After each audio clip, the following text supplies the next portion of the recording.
All right, so moving on to competitive drive, and so I see competitive drive as beyond hard work. So if everyone's working hard, there are those folks who still supersede all the hard workers, and so it's really performing at your highest level, pushing yourself, and just really setting a standard for yourself. And in this industry, once again, as we know, it's very competitive. Having that competitive drive is going to be important, and I'm really treating this delicately because I understand for some folks, competition isn't necessarily a good word, because maybe their wiring or how they're brought up.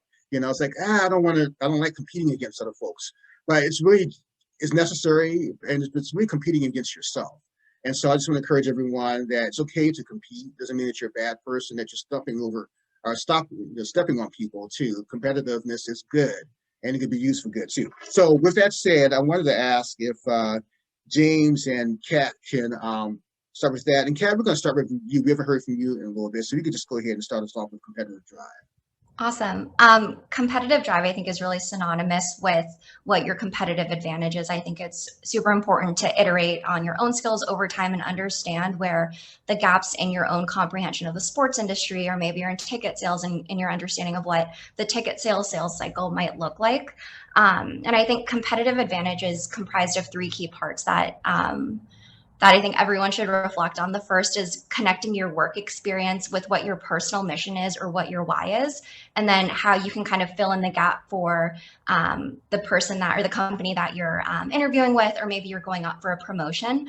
But I think all those three things kind of matriculate into your personal story, and being able to tell this holistic story about yourself, that you're not just a fan, but you have this incredible work experience, and it really ties into your personal values and what you're able to bring to the table. I think helps position you as a well-rounded candidate, beyond just what your resume may look like on paper. So honing in on those three things, I think, help you stand out and help you really leverage your competitive advantage.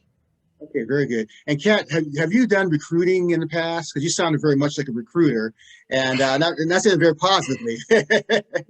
I haven't. Maybe there's a career pivot in there for me. Maybe so.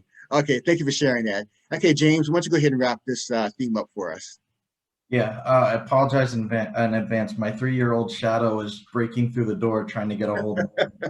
But the competitive spirit, I mean, it starts with the owners. They're billionaires. They're very competitive. They want to win. They want to make money. The athletes, obviously, it's the same thing. It permeates throughout the entire organization. So a lot of times people ask me, is it really necessary to be competitive outside of sales? Like, maybe that's why I don't want to get into sales. And I tell them, if you're trying to avoid the competitive stuff, you're in the wrong industry. These teams, these organizations, these leagues, they all want to be the best. They all want to outperform each other. Again, so there's a collegiate feel to it. Don't get me wrong. It is a lot of fun, but the fun is competing, So again, in sales, we look for a competitive drive and someone who wants to win. The last thing I'd say about it is, I think Danny touched on it. Most of us wanted to be athletes growing up, so we got that competitive drive. We didn't all get to be a professional athlete, but we definitely take that competitive edge and that competitive spirit to what we do every day. So it makes it a lot of fun. Again, it's not to say that you can't have success if you're not the most ultra competitive person, but be ready. It's going to be there. It's going to be around you. Okay, great. Well, thank you, James and Kat.